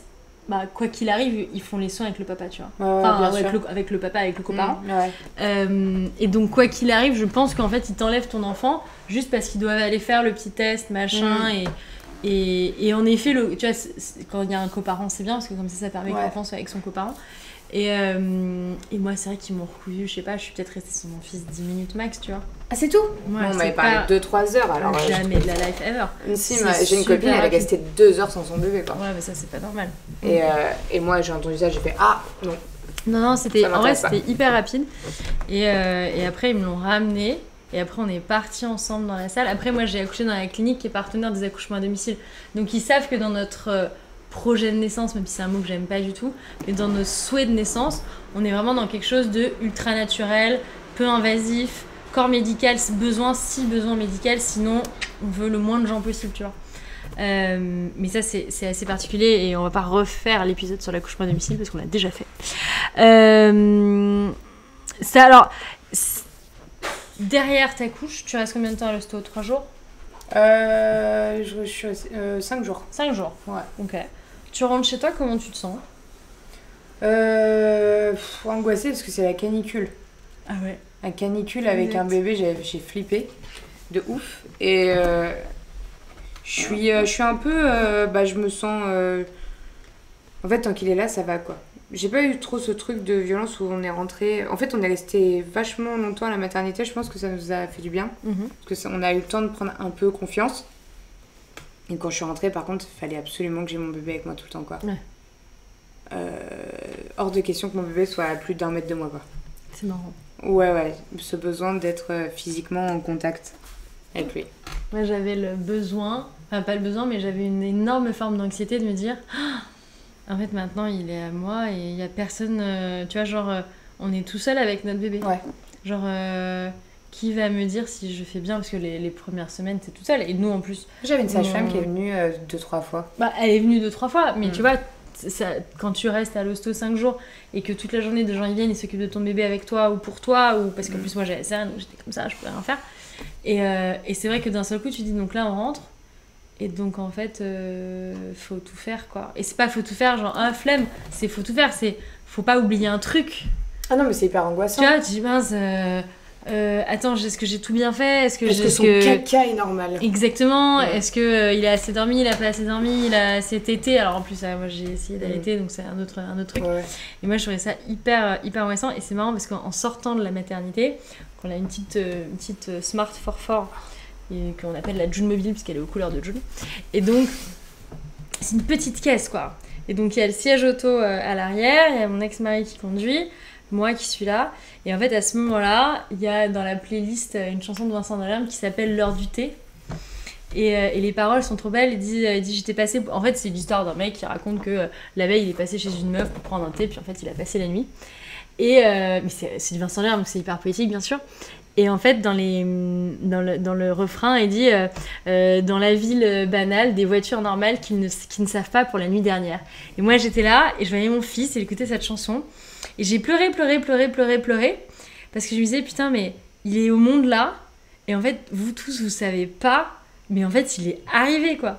Genre, c'est mon bébé, et c'est ma responsabilité, et c'était à la fois, hyper, je sais pas comment dire en français, overwhelming, tu vois, c'est genre, ça, pas des responsabilités, en même temps, t'as envie de dire, regardez, non, je vais pas vous le montrer, mais il est là, quoi, et vous savez pas, il est là, il est arrivé. Et cette chanson m'a marquée, et vraiment, c'est devenu la chanson de mon fils. Voilà, petite anecdote. Comment, quand tu... À quel moment t'annonces publiquement, parce que tu restes une personnalité publique, à quel moment t'annonces publiquement que t'as accouché? J'ai dû le dire peut-être un peu moins d'une semaine plus tard. Ouais. Un truc comme ça. Ok. Tu le fais parce que t'as besoin de partager la bonne nouvelle, parce que ça te fait kiffer, parce que tu sens une forme d'injonction en mode... Non, ça me fait kiffer. Ça te fait kiffer? Je suis trop contente de dire que Simba est né. Le roi lion. Le roi lion. Le roi lion est né. Les néners. Ah non, je suis trop contente. Moi, je me sens obligée de rien dans la vie. Hein. Je partage quand j'ai envie de le faire. Ok. Voilà, je suis trop contente que mon fils soit né. J'ai envie de le crier au monde, quoi. Je le fais. Ok. Le côté, justement, injonction de la mère parfaite, la fameuse mère qui a les médailles, tu trouves que c'était pire pendant ta grossesse ou que c'était pire après ta grossesse quand ton enfant il est né et quand tu commences à... Avant, mais j'ai pas communiqué beaucoup. En fait, j'ai parlé pas mal. J'ai beaucoup parlé de la grossesse. J'ai peu parlé de mon rôle de maman après. Parce qu'après, ça nous concernait. Et puis là, ça devient plus sa vie et ça le regarde. Ça le concerne, tu vois. J'ai déjà un bouquin où je raconte beaucoup de choses sur lui, sur ses 6 premières semaines de vie. Et j'ai juste eu un truc qui m'a vachement refroidi, c'est que j'ai montré mon corps. J'ai fait un truc où, en fait, mon ventre s'est résorbé rapidement, tu vois. Ouais. Et je me suis sentie vachement mal vis-à-vis de ça. Ok. J'avais l'impression que c'est comme si ma grossesse, elle avait pas existé. Mm-hmm. Et je me suis sentie vachement... cette nouvelle image... comme si... Je sais pas, je peux pas t'expliquer, mais je me suis sentie seule dans mon corps. Ouais. Super bizarre de... C'est bizarre, le moment où ton corps est vide, il est bizarre. En vrai. Bah ouais, c'est ça. Et en fait, je fais une photo où je me montre en me disant, putain, mais il y a vraiment une semaine, j'avais le ventre tout rond avec mon bébé dedans. Et sur la photo, on voit que j'ai le ventre plat, quoi, tu vois. Je me suis fait incendier la tronche parce que c'est pas cool de montrer que j'ai un ventre plat alors que... voilà. Et j'ai rien compris parce que du coup, c'était pas du tout le message que... Enfin, c'est pas du tout ce dont je parlais. Et t'étais pas en mode, regardez, fierté, je suis bonasse une semaine après d'avoir accouché. Non, j'étais en train de dire que j'en chiais, en fait, et qu'il y avait un truc psychologique qui se passait pas chez moi. Ouais. Et je me fais incendier la tronche parce que mon ventre est trop plat pour 15 jours après post-accouchement, tu vois. Et je fais, waouh, ok. Bah, très bien. Bah, je me tais alors, parce que là, vous m'avez gonflé, en fait. Du coup, j'en ai parlé un peu, mais beaucoup moins. Et puis j'ai repris mon boulot et ma vie à moi aussi, tu vois. Ouais. Moins le besoin. Et en plus, tu vois, donc c'est ce que tu dis aussi sur Nounours. Tu protèges vachement sa vie. Ouais. Alors, c'est un sujet, mais je pense que c'est ok qu'on l'aborde, mais il y a la loi sur les droits et les obligations des influenceurs, des créateurs de contenu qui a été promulguée il y a quelques jours. Et il y a notamment toute une partie, tout un volet sur la réflexion sur la vie privée des enfants et tu vois, le droit, entre guillemets, le droit à l'image des enfants. Nous, on a communiqué là-dessus, on nous a interviewé sur le sujet, donc on a expliqué comment on fonctionnait, etc. chez June. Et toi, tu as décidé de ne pas montrer ton enfant sur les réseaux.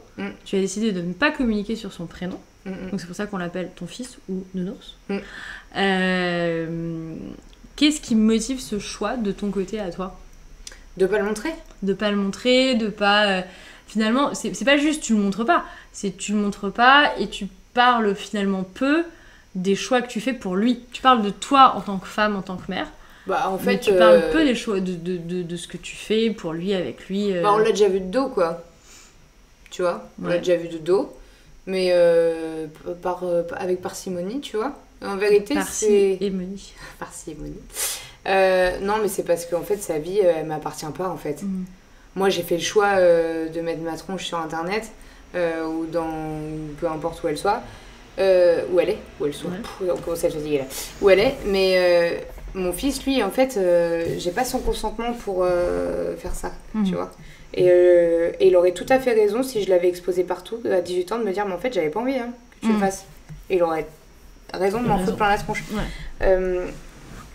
Il y a cette raison-là, déjà, c'est sa vie, pas la mienne. Je respecte son intimité, sa privacy, et il fait comme il veut, en fait. Il fait comme il veut. Si un jour il a envie de faire quelque chose de public, d'artistique, il le fera, mais ce sera sa décision. Je n'ai pas décidé pour lui. Seconde raison, la sécurité. J'ai pas envie qu'on me kidnappe, tout simplement. Enfin, vraiment, ça m'intéresse très peu, et lui aussi, je pense. Et alors, tu parles d'une loi sur le droit des enfants, et là, déjà, tu m'as perdu, quoi. C'est-à-dire que si tu fais une loi pour savoir comment commercialiser ton gamin, mais oublie-moi, en fait. Moi, enfin... À chaque fois, et puis c'est terrible, ce sujet, parce que tu mets beaucoup de gens à dos, mais j'en ai rien à foutre, c'est que...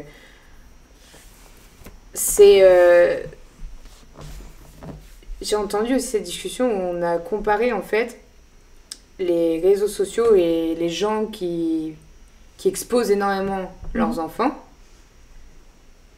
En fait, il y a déjà deux catégories, j'aimerais en parler, tu vois. T'as la catégorie de ceux qui partagent des moments familiaux, que je trouve qui est dangereux, mais franchement c'est ok. Et t'as ceux qui font des OP avec leurs gamins, qui ont des contrats commerciaux avec leurs gamins. Déjà, c'est deux personnes très différentes.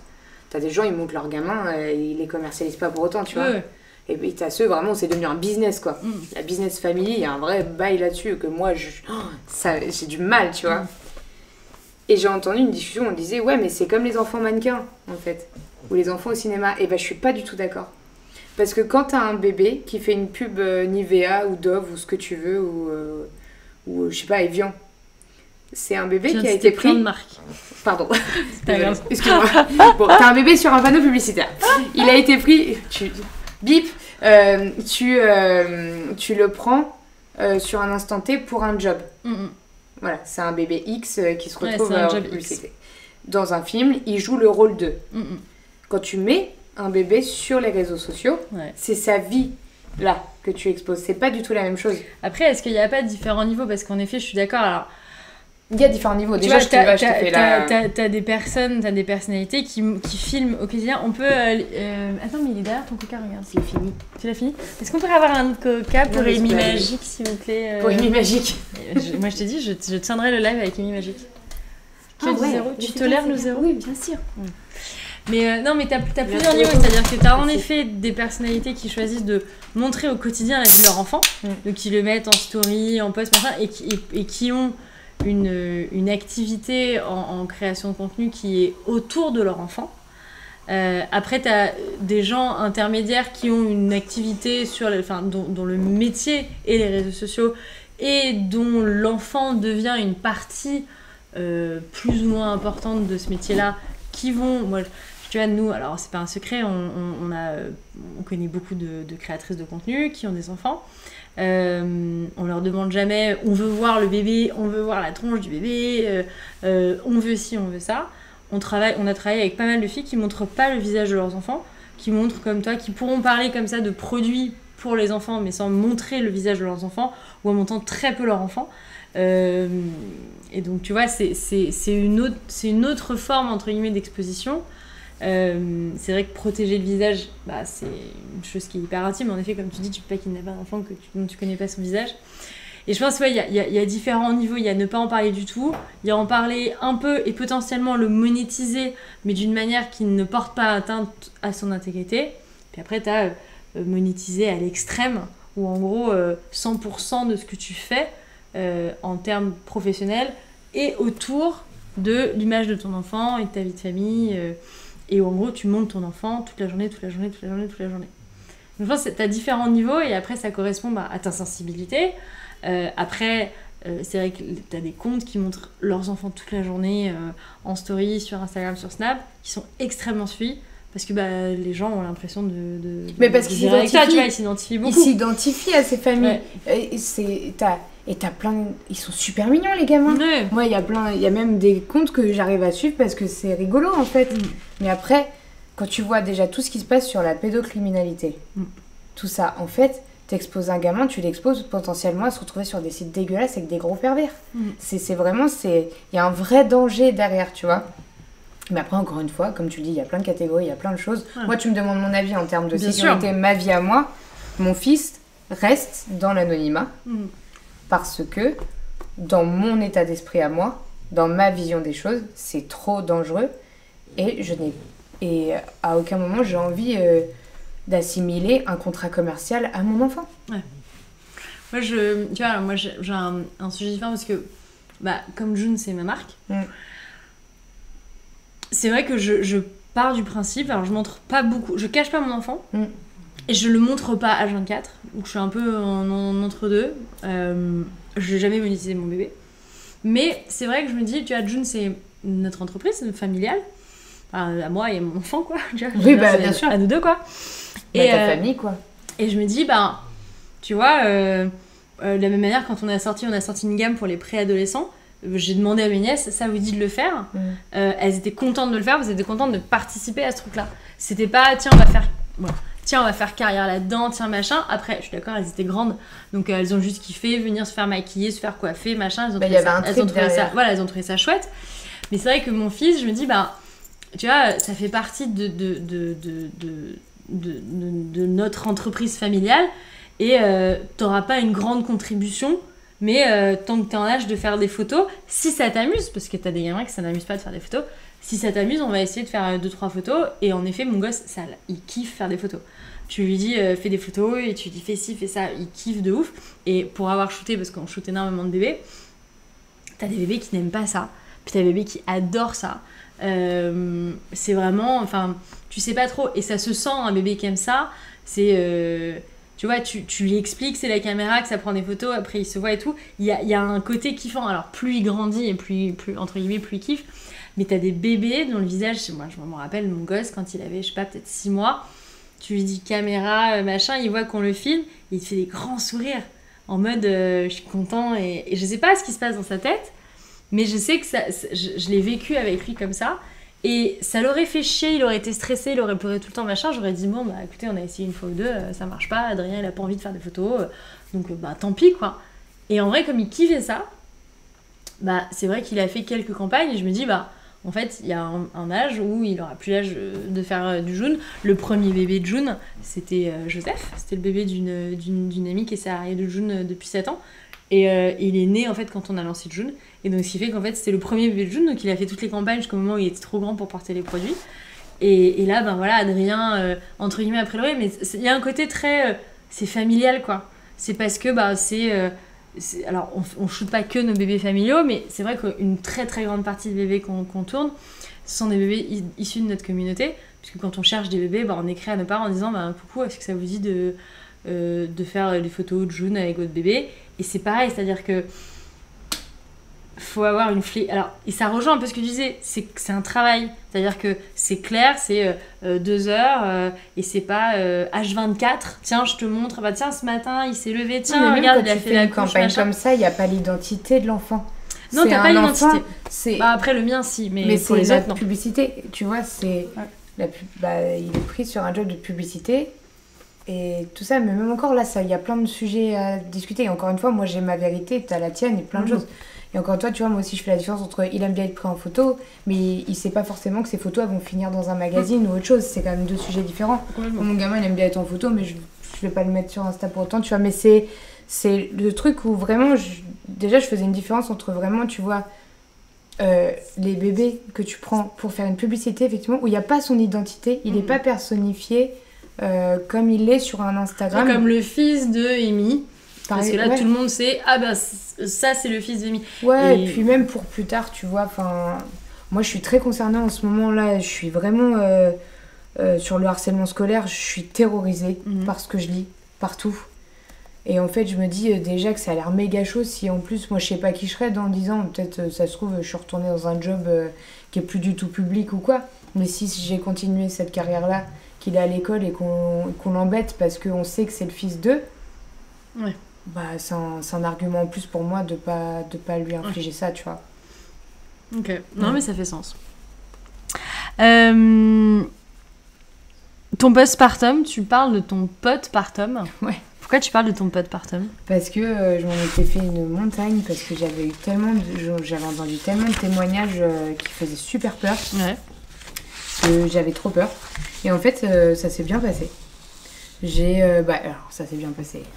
J'ai pas eu de dépression postnatale, et ça, vraiment, magnifique, parce que j'ai des amis qui l'ont vécu, et c'est terrible quand tu te sens impuissant en plus pour aider. Et ça a l'air d'être l'enfer sur Terre, vraiment. Et vraiment, j'ai eu un moment où les réseaux sociaux, du coup, j'ai coupé aussi un peu à mon accouchement, parce que j'ai l'impression qu'il y avait que des messages anxiogènes de attention ça va être horrible. Attention à ça. Non, ça va être horrible. Moi, j'avais l'impression qu'être mère, c'était l'enfer. Je lisais que des posts de femmes qui, au bout du rouleau, qui n'avaient pas du tout envie d'être mère, en fait, ou qui en avaient marre, ou qui avaient envie, mais qui en souffraient trop. Enfin, et c'est ok de regretter, c'est ok de pas aimer son bébé au début et tout. Et en fait, il y avait beaucoup d'infos comme ça qui m'ont fait une violence de ouf. Et du coup, je m'étais préparée à me dire, ok, donc c'est ok si tu l'aimes pas au début, c'est ok si lui il a du mal, c'est ok si tu te sens pas à la hauteur, c'est ok, c'est ok. Et en fait, quand il est arrivé, bah... Tu l'aimais? Franchement, il a eu le halo de lumière au-dessus de la tête, et puis je l'ai pris et c'était cool. Et je me suis sentie chanceuse en fait d'avoir ces sentiments si positifs. J'ai eu tous les saignements et tout, ça c'était l'enfer par contre, parce que moi j'ai cru que je faisais une descente d'organes. Donc j'avais vraiment une pression autour, au niveau vaginal, une douleur forte qui penchait vers le bas. Enfin, c'était super douloureux à vivre. Il y a eu ce truc psychologique de je me sens seule dans mon corps et tout. Mais vraiment, je pleurais beaucoup, mais d'émotion. Je le regardais, il était beau, je pleurais. Ouais, ça c'est trop mignon ça. Mais elle est trop cool. Je me suis pas sentie au bout du rouleau, je me suis pas sentie mal. Le seul truc, je t'ai dit, et je l'ai vu dans ton déroulé quand tu m'en as parlé, c'est l'hypervigilance. Où c'est juste. Et encore, je le suis encore aujourd'hui où j'ai peur qu'il lui arrive quelque chose tout le temps. Ça n'arrête jamais. Ouais, je crois que c'est juste normal en fait. Ouais. C'est juste tes parents quoi. Je sais pas si. Alors, T'as un petit sucre? Je sais pas si c'est normal, je sais pas si les deux parents ont le même niveau d'hypervigilance. Moi je sais que mon hypervigilance elle est décuplée de ouf depuis que je suis toute seule, parce que en vrai... Parce que tu peux compter que sur toi. Exactement, donc ça c'est vrai que c'est, tu vois, la nuit il y a le moindre bruit, et toi tu dis, ah mais non en fait c'est Percy qui s'est levé, donc t'as la flemme quoi. Mais non, l'hypervigilance c'est vrai que c'est un mal qui est très dur, mais je trouve ça beau de dire, parce que c'est important que les nanas qui ont un postpartum difficile puissent dire, franchement, mon postpartum, j'en ai chié, c'était dur, c'était compliqué, etc. Et c'est important de libérer cette parole-là. Parce que de dire, franchement, c'est génial, je suis juste heureuse d'avoir un bébé, non. Mais je pense que c'est aussi important, de la même manière que tu as le droit de montrer que tu as un ventre plat une semaine après ta grossesse. Et qu'on ne souffre pas tous de dépression postnatale, qu'on n'a pas tous les mêmes ressentis. Exactement. Et il faut entendre le positif comme le négatif. Mais tu as beaucoup de pensées limitantes quand tu es parent ou futur parent, de gens comme qui te disent... capitalise bien tes heures de sommeil avant, comme si t'étais un hamster et que tu pouvais bourrer tes joues d'heures de sommeil d'avance. Et puis une fois que ton bébé est marrant, j'avais jamais pensé à ça. Tu sors tes petites heures de sommeil, tu dis je te sors de 3 heures de sommeil parce que je les ai bien capitalisées dans mes grosses joues de hamster. Et ils te disent ça, ils te disent attends, prépare-toi à ce qui dort pas, prépare-toi à ci, prépare-toi à ça. Et en fait, c'est très négatif en fait. C'est beaucoup de négatif. Ouais. C'est beaucoup de négatif parce que je pense que les gens ont envie de te protéger et en même temps c'est pas négatif. Je pense que quand les gens te le disent, ils te disent pas mais tu vas bien en chier, hein, t'es bien dans la merde. Non, je pense qu'à part des gens qui vraiment sont très très malveillants, personne le dit comme ça. Mais je pense qu'il y a ce côté-là, bon, tu verras, ce sera pas facile tous les jours, mais c'est cool quand même comme expérience. Et en vrai, c'est comme, je sais pas, comme quand tu commences un nouveau taf, on te dit tu verras, ce sera pas facile tous les jours parce que, mais bon, quand même, ça peut être chouette. Personne dit ça. Non. Tu dis tout le temps, putain, trop cool, trop hâte pour toi, ça va être canon. Puis tu dis, on va voir dans 3 mois ce qui se passe, tu vois. Est-ce qu'elle va revenir en disant, putain, c'est trop nul, la boîte elle est pourrie. Je pense qu'il faut se rendre compte qu'en plus, on passe par des étapes vraiment importantes. Moi, ma façon de penser à 2 jours postpartum, elle est super différente de 6 semaines postpartum que 6 mois plus tard et qu'aujourd'hui 11 mois. Je suis passée par plein d'émotions et de pensées et de façons de faire différentes en fait. Faut juste y aller avec douceur en fait, faut prendre le temps d'accepter chaque étape de ta life moi j'étais hyper tendue, je me suis détendue tu vois. Il faut y aller avec douceur, il faut être doux avec les gens, avec les mamans, les papas d'ailleurs, les parents quoi. Soyez doux avec des gens qui viennent d'avoir la vie complètement chamboulée. Laissez-leur le temps en fait de comprendre ce qui leur arrive, de trouver leur rythme et leur personnalité là-dedans, de construire leur nouveau eux. Faut les laisser quoi.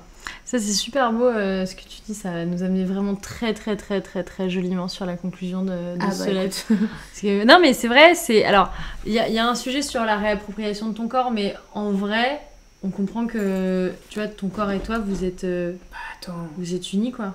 Mais bien sûr. Le corps il est tellement déjà il est tellement don, il est que don le corps. Il te fait que te donner ton corps. Et il a été enduré, ton corps il a été stretché dans tous les sens, tes organes ils sont montés sur le côté, t'es comme ça, après tout redescend et puis tu perds ton... Waouh, enfin c'est énorme. C'est beaucoup. C'est énorme, t'es tripoté par tout le monde, t'es ausculté, tu te dissocies vachement et tout. Tu accouches, ton bébé qui a son propre corps, qui lui n'est pas conscient qu'il a son propre corps, et toi t'as pas conscience que lui il est plus dans son tien. Attends, tranquille. Faut juste prendre le temps. Tout est question de temps et de bienveillance des autres, vraiment. Faut que tout le monde arrête de commenter ou de donner son avis ou de vouloir faire des trucs. Je pense que l'humain il est hyper bien fait. De lui-même il sait se gérer en fait. Naturellement, si on a des réactions naturelles, des comportements naturels, si on a des décisions, des trucs comme ça, c'est pas pour rien. Sinon on n'est pas don de conscience. Tu vois, je vois pas l'intérêt. Tu dirais que toi, donc rapidement après ton accouchement, tu te sens bien avec ton corps, au-delà de... Tu sens ton corps qui est vide, mais t'as pas ce côté, mon corps d'avant, c'est pas une obsession, c'est pas un truc qui te... C'est pas une obsession. Moi, je me suis surprise à me dire, parce que tu vois, j'ai encore 5 kilos de trop. Aujourd'hui ? Ouais. Ok. Mais franchement, je suis surprise de l'acceptation de mon corps. Tu vois, j'ai de la cellulite, j'en avais pas. Et j'ai découvert la cellulite, moi. Et alors, évidemment, j'adorais être Jessica Alba, pour les plus anciens. J'adorais être Jessica Alba. Jessica, d'ailleurs, on lui fait un coucou. Jessica est à Paris en ce moment. Ah bah écoute, cœur sur toi, Jessica. C'est la meuf de mon mec. J'adorerais. Mais je me satisfais. En fait, c'est même pas je me satisfais. Il y a vraiment un truc où je me regarde et je m'en ouf un peu. Ouais. Pour être honnête. Genre, je suis là. Ok. C'est ok, quoi. Bah ouais. Après, il y a des jours où je vais avoir des moments où je vais être là, genre, oh, je suis dégueulasse et tout, machin. Je suis jamais été très à l'aise dans mon corps. De toute manière, je suis une complexée depuis que je suis moi. Donc, c'est pas Donc, plus c'est pas un truc. depuis Non, ça a jamais changé. Je suis complexée depuis que je suis douée de vision. Du coup, c'est ok. Mais j'ai 5 kilos trop. Je pensais que j'allais hyper mal le vivre, mais pas du tout. Ouais. Franchement, je m'en ouf un peu. Ok. Ouais. C'est un beau message. Bah, faut s'accepter comme on est et... Mais il y a même pas de s'accepter. Oui, non, mais tu vois, je suis là, quoi. T'es bien dans ton... Non, mais t'es bien dans ce que tu vis, quoi. Ouais, je suis pas... Ça me perturbe pas. Je suis vachement plus portée sur être une bonne maman, faire tourner ma carrière, faire tout ça, que de mettre un truc dans la tête où, putain, faut que je cours 30 minutes par jour. 30 minutes, tu vois. Oh, nul. 30 minutes, j'ai tellement peu d'ambition sportive. Non, 30 minutes par jour, c'est une ambition. Ouais, c'est une ambition. Mais je le ferai pas. 30 minutes par semaine, c'est naze. Enfin, ça m'intéresse pas. Je pense que je peux même pas le faire. Mais j'ai envie de faire de la piscine, par contre. J'ai envie d'aller nager une fois par semaine, juste pour me détendre. Mais je suis... ça, c'est pour te détendre. Je pense que c'est ta relation au corps qui est plus dans une relation à la détente, le bien-être, qu'à la performance. Ah oui, non. Et en te disant, je veux avoir le corps de... Après, j'ai jamais été trop en compète, moi. C'est pas un truc que j'ai trop en moi, la compétition. Moi, j'ai vraiment réalisé ça. Moi, ma compète à moi, elle est dans la recherche de la paix, de la sérénité. Comme j'ai beaucoup quand même de trucs liés à l'anxiété et tout, en vrai, moi, les autres, ils m'intéressent pas. J'ai déjà suffisamment de problèmes avec moi. Je veux pas m'en rajouter, tu vois. Et la compétition sportive aussi. J'ai pas... Le mot compétition m'a toujours dérangé beaucoup, même si elle n'est pas forcément à connotation négative. Hein. Ça peut être un stimulant vachement cool. Moi, je suis vachement plus dans ce truc de... Je veux de la relaxation, de la détente. Je suis constamment à la recherche de douceur et de sérénité, quoi. C'est bien d'avoir un bébé quand on veut de la douceur et de la sérénité. Parce qu'on a trop de câlins. Sauf quand il veut pas manger son petit pot et qu'il tape dans la cuillère sur ton jean blanc. Ça, c'est relou. En fait, quand tu es maman, tu arrêtes de porter du blanc. Ah mais regarde, je fais que le soir quand il dort. Tu vois ? Non, mais pareil, moi ça là, je le porte pas quand Adrien il est réveillé. C'est pas possible, sinon en fait, le truc il n'existe plus. Ça fait 1 an depuis ton livre. Qu'est-ce qui a changé depuis 1 an en mieux, en moins bien Qu'est-ce que tu as envie de nous partager ? Moi, j'ai changé. T'as changé ? Moi, j'ai changé, ouais. J'ai plein de choses à régler dans ma life, comme tout le monde, mais moi, j'ai changé. Je suis beaucoup moins... J'avais peur de tout et j'étais en colère contre le monde. En fait, j'étais en colère anticipative, parce que j'avais pas de colère directe, mais de colère anticipative vraiment d'anticipation de ils vont être comme ça avec moi, ils vont être ça. Du coup, ça me rendait vachement nerveuse par rapport au monde. Et je me suis rendu compte que je me suis vachement apaisée. Je me suis vachement apaisée depuis 1 an. Je me sens vachement plus... J'ai plein de stress parce que j'ai la responsabilité de quelqu'un et c'est très angoissant pour moi de me dire qu'il faut absolument que j'assure tout. Parce qu'en plus, tu sais, tout comme toi, c'est des métiers, même si on fait pas la même chose, c'est des métiers qui reposent sur toi. Ouais. Ton taf, si tu bosses pas, s'il y a rien, il y a pas d'oseille, il y a pas de vie, il y a rien. Donc il faut que toi, tu te battes de malade pour gagner ta vie, pour que ce soit stabilisé, tout ça, parce que en fait c'est plus pour moi, c'est pour lui. Donc j'ai une pression de ouf en me disant il faut que je fasse des choses bien, des choses qui comptent et des choses qui vont le mettre à l'abri, tu vois. Ok, une belle énergie. Si tu devais rajouter un chapitre là, pour l'année qui vient de se passer. Tu auras envie de parler de quoi et de l'intitulé comment? Parce que tous tes intitulés de chapitres sont toujours trop bien. Merci. Je dirais... J'aurais dû réfléchir avant, j'ai pas réfléchi. Je pense que je ferais un chapitre... Je pense que je ferais peut-être un chapitre sur justement la peur de voir le temps passer. J'avais... Tu sais, on nous met vachement dans la tête, tu profites maintenant. Parce qu'après, tu sais... Ils grandissent très vite. Profite maintenant. C'est comme le hamster avec ses petites joues. C'est ça, exactement. Et ben, je suis restée vachement dans cette idée de... Oh là là, il va être petit trop peu de temps et ça va être horrible. Et après, du coup, ça veut dire quoi? Quand il est grand, on l'aime moins. Qu'est-ce qui se passe? Et en fait, chaque jour qui passe, je l'aime encore plus que la veille. Et c'est encore plus génial. Et en fait, je regrette pas qu'il ait... Je me dis pas, oh, il a plus de 2 semaines, c'est chiant. Vraiment, non. je continue à avancer avec lui dans cette vie qui est la sienne. Et d'être émerveillée chaque jour passant, le temps ne me fait plus peur. Donc on pourrait trouver un titre...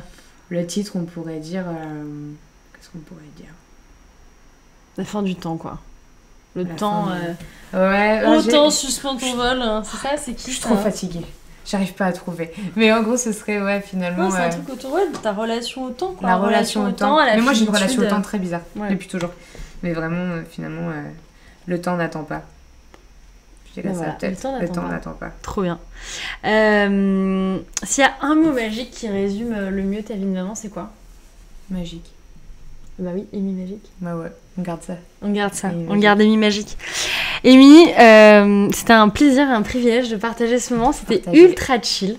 Franchement, j'ai trouvé ça trop bien. Ce petit halo de bonheur. Il faisait hyper chaud parce qu'en fait, ça va chez toi, ça va là. C'est un peu chaud quand même. J'ai un peu chaud. Je pense qu'on va avoir hâte d'ouvrir les fenêtres et de pouvoir respirer un peu. Merci de m'avoir reçu, c'était très agréable. Merci beaucoup. Bah, écoute, je suis ravie que t'aies kiffé. Moi, j'ai trop kiffé. On a hyper bien mangé en plus. On a trop mangé. J'ai mangé au moins des fraises pour au moins 3 ans. Voilà, il reste ça de fraises. Hein. Il y en avait un grand bol, tout un grand bol. Et voilà. Et il reste un peu de frites, mais elles sont froides. Manger des frites froides quand même, on se respecte. Oui, bien sûr. Donc, merci d'être venu. Avec plaisir. Le replay sera dispo évidemment sur Twitch, sur YouTube, sur les extraits sur Insta. Voilà, j'étais ravie de prendre ce temps avec toi et avec vous. On était vachement dans le partage aujourd'hui. On a fait finalement assez peu de questions avec la communauté. Ça dépend des lives. Il y a des lives où on échange vachement avec la communauté, des lives où on est vachement sur l'expérience de la maman ou du parent qui est avec nous. Je peux vous dire que le prochain, c'est le 3 juillet. C'est ça, avec une invitée de marque, c'est le cas de le dire, mais je tais toujours le nom de l'invité jusqu'à la prochaine fois. Tout à fait. Okay. Jusqu'à la prochaine fois. On est ravis d'avoir partagé ce moment avec toi et avec vous. Regardez bien le replay. N'oubliez évidemment pas de suivre notre petite chaîne Twitch, voilà, pour être informé des prochaines actualités. On vous fait des tonnes de bisous. On vous fait des bisous et on vous dit à très bientôt. Ciao, bye. Ciao.